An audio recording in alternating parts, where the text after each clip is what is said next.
What happens when a global titan finds himself on the receiving end, not from a rival, but from a rising democratic force thousands of miles away?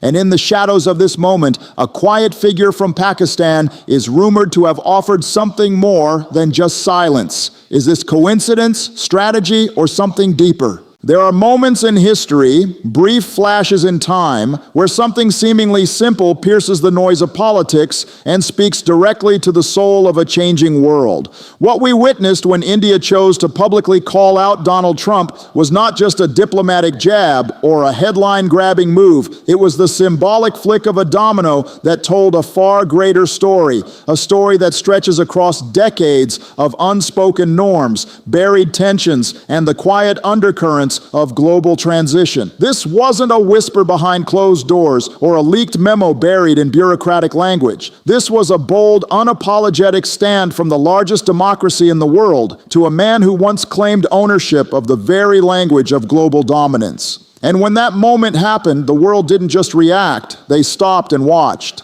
Now understand, this isn't about partisan politics or fanfare, it's about the deeper meaning of power, about the gravitational shifts we often ignore until they roar right in front of us. For generations, America has been the loudest voice in almost every global room. Its presidents, past and present, are seen not just as heads of state, but as symbols of freedom, of capitalism, of dominance. And so, when one of those figures, particularly a man as polarizing and emblematic as Trump, is directly confronted by a foreign power, not with hostility, but with conviction, it sends a message far louder than we might initially realize. It tells us the balance is tilting, that deference is no longer a given, and that respect must now be earned anew. India, for all its complexity and contradictions, has long operated in the space between tradition and transformation. It has respected global power structures while quietly building its own. But this moment was different. There was no deference, no diplomatic hedging. What we saw was a statement that said,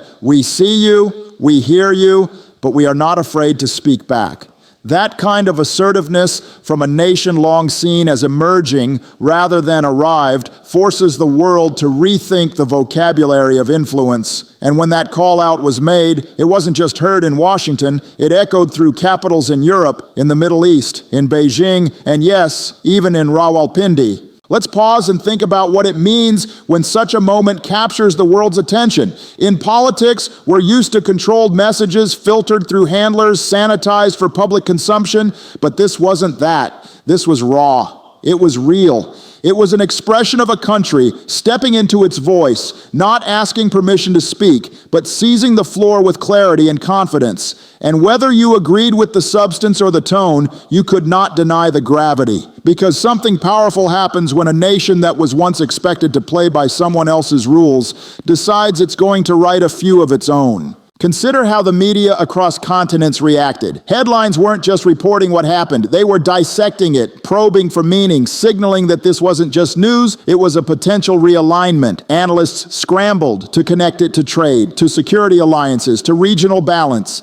And yet, beneath all the speculation, the simplest truth remained. A line had been crossed, not out of disrespect, but out of rising self-respect. That is what captivated the globe. Not scandal, not spectacle, but the rare, powerful moment when a country speaks with the weight of its own identity. Now think about what that kind of clarity means in a world that often thrives on ambiguity. When a nation dares to make its position known clearly and unapologetically, it redefines the expectations of engagement, it shifts how negotiations are held, how friendships are formed, how adversaries are approached. And when that clarity is aimed at someone as recognizable and as historically untouchable as a former American president, it becomes a lesson not only in diplomacy, but in dignity. And maybe that's why this moment reached so far beyond the headlines. It wasn't just about India. It wasn't just about Trump. It was about what happens when people and nations realize that respect cannot be assumed. It must be lived, earned, and upheld. The world watched because it sensed a fundamental truth at play. A global audience tuned in not just for the drama, but because they felt somewhere deep down that a corner had been turned and the world might never quite look the same again. Respect is a currency far more valuable than gold in the world of global diplomacy. It doesn't reside in missiles or money alone. It resides in perception, in posture, and in the way one nation looks another in the eye and refuses to blink. For a long time, the global order was shaped by a hierarchy of power where certain voices were simply louder, not necessarily because they were wiser or more just, but because history had handed them a megaphone. But the world is shifting. Slowly, steadily, the old alignments are being questioned. The reverence once reserved for a handful of nations or a few larger-than-life individuals is now being renegotiated. And when India chose to speak openly, directly, and forcefully to a former American president, it was not merely about making a political point. It was a redefinition of who commands respect and how that respect must now be earned. There's something deeply human about that shift, because respect, whether between individuals or entire nations, is never a permanent possession. It must be renewed through behavior, through consistency, and through an understanding that no one stands so tall that they cannot be challenged. When India, a country with a complex colonial history and a long journey towards self-assertion, stood up and called out Trump's statements or past actions, it wasn't acting recklessly. It was acting as a nation that had come into its own, a nation that understood that silence in the face of what it perceived as misrepresentation or disrespect was no longer an option.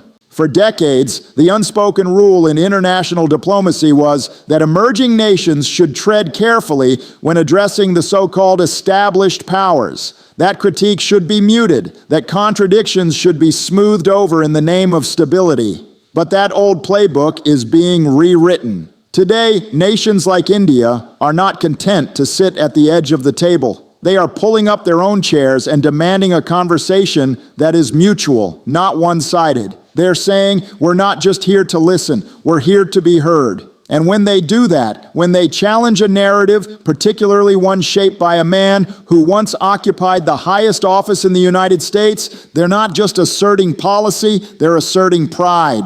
This is not about antagonism. It's about balance. It's about an international environment where the rules of engagement are no longer dictated solely by past glory, but are earned in the present.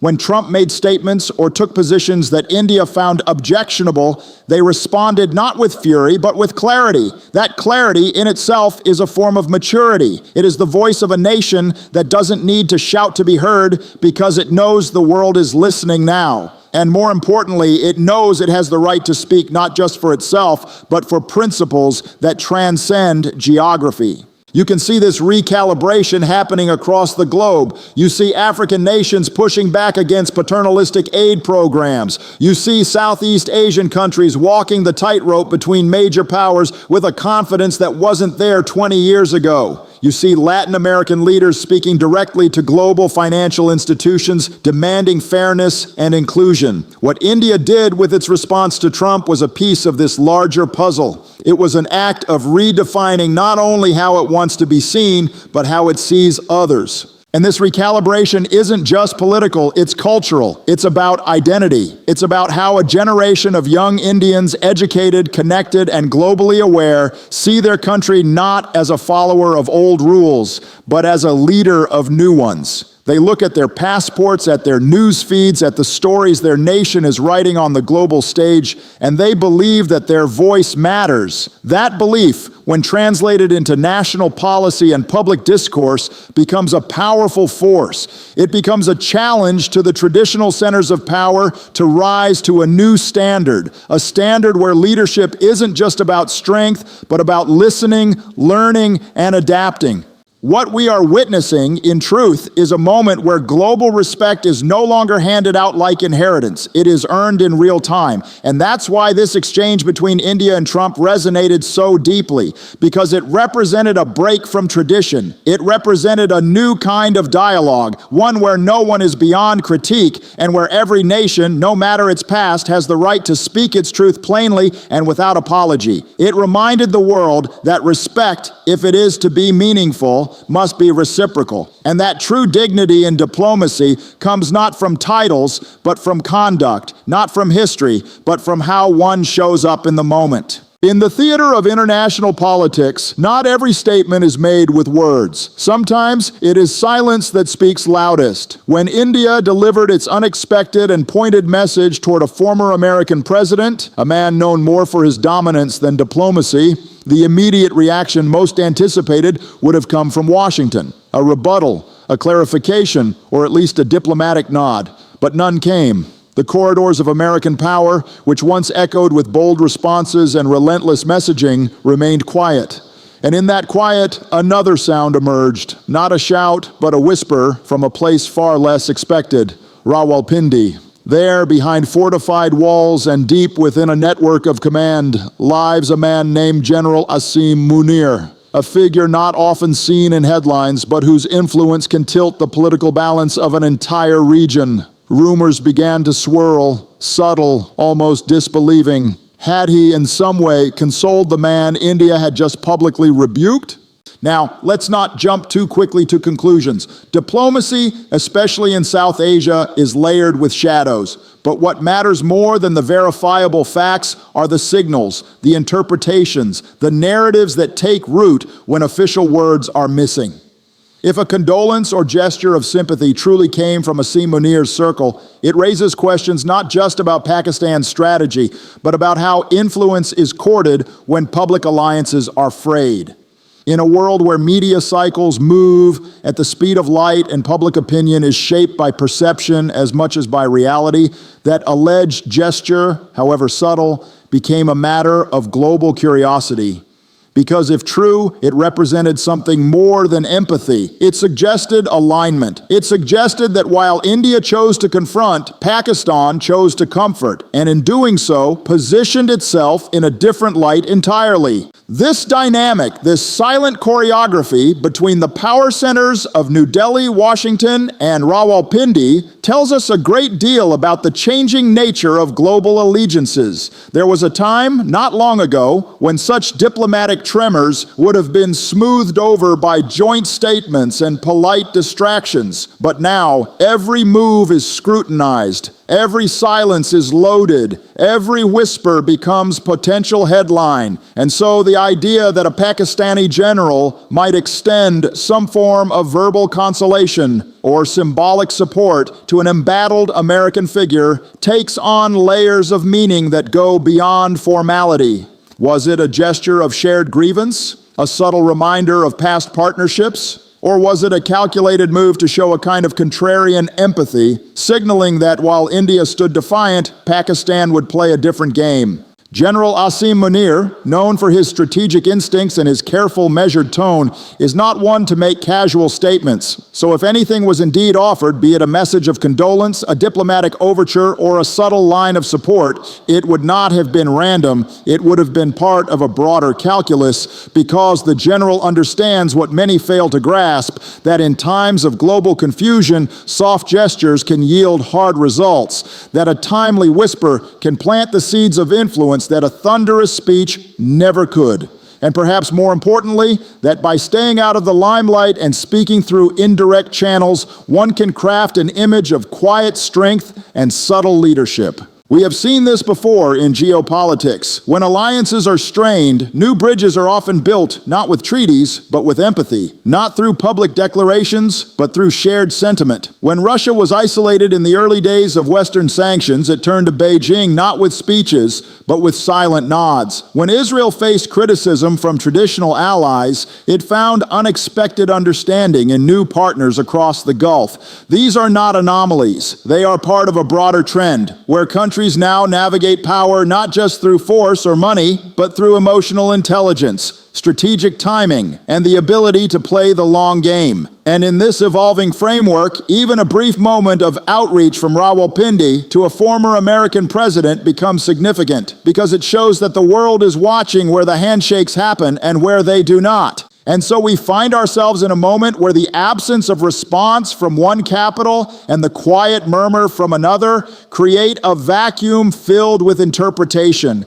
And those interpretations in today's interconnected world carry consequences. In South Asia, where history is long and wounds are fresh, even the faintest signal is picked apart for meaning. For India, the call-out was a statement of strength. For the United States, the silence may have been uncertainty or calculation. And for Pakistan, through the soft tones attributed to General Munir, there may have been an attempt to occupy moral ground or strategic space, depending on how one sees it. Because in a world where public perception can shape private alliances, the whisper often holds more weight than the shout.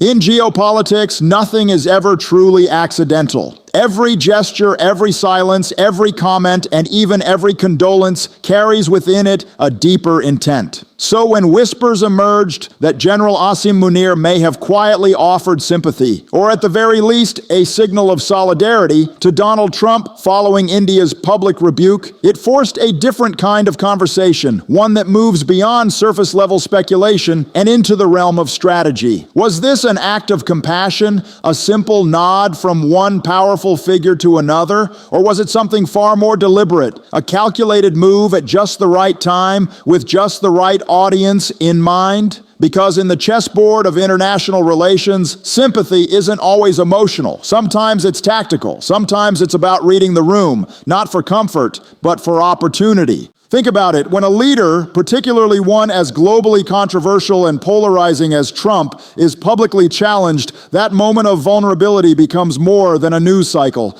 It becomes an opening. It becomes a crack in the armor, a rare moment where the figure who once loomed large suddenly appears human, perhaps even alone. And in that moment, the hands that reach out to him are not just expressing kindness, they are expressing positioning. If indeed Asim Munir extended a gesture of sympathy, it likely wasn't rooted solely in emotion. It may have been driven by the understanding that in global affairs, timing is everything, and relationships formed in low moments often carry more weight than those forged in victory.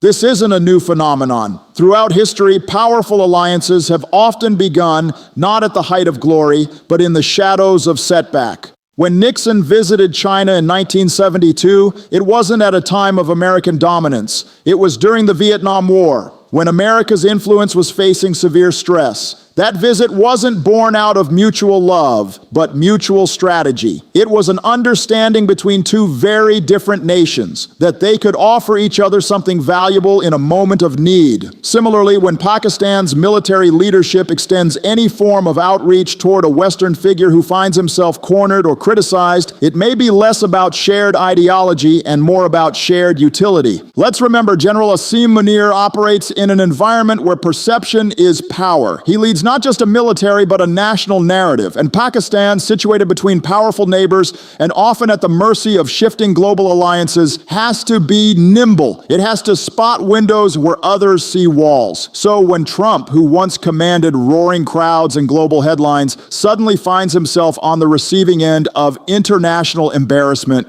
that moment becomes an inflection point. By appearing to offer him dignity, Munir may be doing more than expressing personal sentiment. He could be signaling to the broader world that Pakistan still plays the long game, that while others burn bridges in public, it knows how to build them quietly behind the scenes. Consider what this does internally too. At a time when Pakistan's relationship with the United States has grown more ambiguous, any alignment, however symbolic, with a familiar American face could have strategic value. Especially a face known for challenging the traditional institutions of power, for questioning NATO, for shaking up alliances. By reaching toward Trump, Munir may be tapping into a certain anti-establishment energy that has global appeal. It's the kind of energy that resists the conventional wisdom of diplomacy. And for Pakistan, a country often labeled but rarely listened to, aligning even momentarily with such energy sends a message.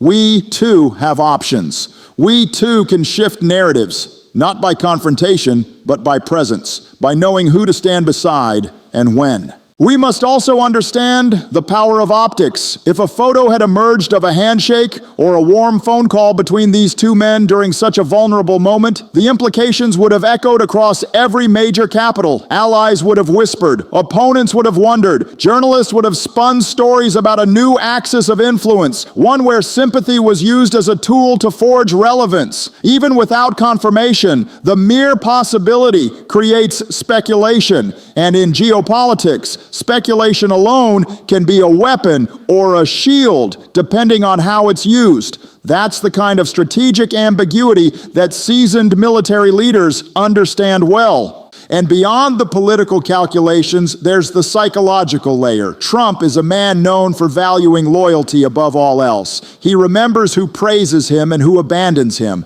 If someone in a moment when his reputation is being battered from unexpected quarters offers him even a small token of support, that gesture doesn't vanish. It's remembered. It builds emotional equity. And in future dealings, that equity can turn into influence. So for Munir, or anyone else in his position, offering support during such a time is not merely a gesture, it's a possible investment, not in the man as he is now, but in who he might be again. Because ultimately, what appears to be sympathy may well be strategy, and what looks like timing may in fact be the art of positioning a nation, not just for today's headlines, but for tomorrow's negotiations. There comes a time in the life of every nation when it no longer defines itself by the gaze of others, when it stops asking for permission to speak and instead begins to shape the conversation. For India, that time is now. The moment it chose to call out a former American president wasn't an isolated reaction. It was the latest expression of a deeper, broader transformation. A country that was once spoken about is now a country being spoken to, and increasingly it is one that is speaking back. No longer constrained by post-colonial insecurities or the need to toe someone else's line, India has begun to speak with the full weight of its 1.4 billion people, its centuries of history, and its growing global stature. That voice is no longer cautious, it is confident, no longer reactive, it is assertive. And in that new tone, the world is beginning to hear not just a rising nation, but a rival to the old order. For decades, India had to find its footing in a world that was already organized. During the Cold War, it danced between superpowers, building its identity through a policy of non-alignment, not because it lacked conviction, but because it refused to be someone else's pawn. Yet, in those years, its voice was often subdued, couched in the language of balance and diplomacy. But over time, as its economy expanded, as its tech sector exploded, as its middle class grew and its global reach widened, something shifted. India stopped being content with being part of someone else's story. It began to write its own, and it did so not just through growth, but through vision, through investing in space programs while tackling rural poverty, through exporting software while preserving spiritual heritage, through holding the largest elections in human history and sending a message that democracy can be as chaotic as it is resilient. So when India chose to call out Donald Trump directly, unapologetically, it wasn't just about the content of his remarks. It was about context. It was about asserting that no matter who you are, no matter what title you once held, no country, no leader is beyond accountability. That kind of confidence isn't born overnight. It comes from decades of sacrifice, development, and trial. It comes from standing on your own, taking your knocks, and rising anyway. It comes from a belief that respect is not a gift handed down by the West. It is a right earned by actions and principles. And it was that belief that was on display when India spoke up, not out of anger, not out of arrogance, but out of self-respect. And the world noticed, because it's not every day that a country challenges a former American leader and does so with the expectation that it will be heard. That's the mark of a nation that no longer sees itself as subordinate in the conversation. It sees itself as a shaper of global norms, not just a follower of them.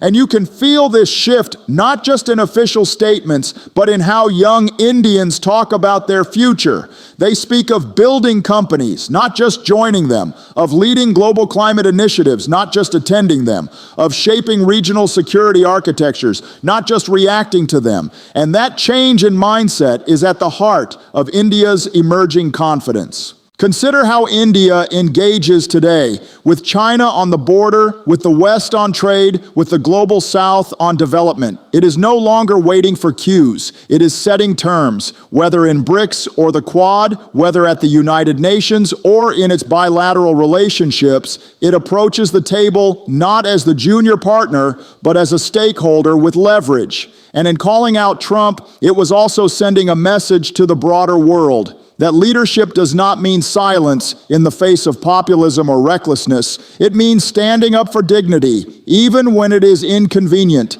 even when it makes headlines, because that is what responsible powers do. They speak not only when it is safe, but when it is necessary.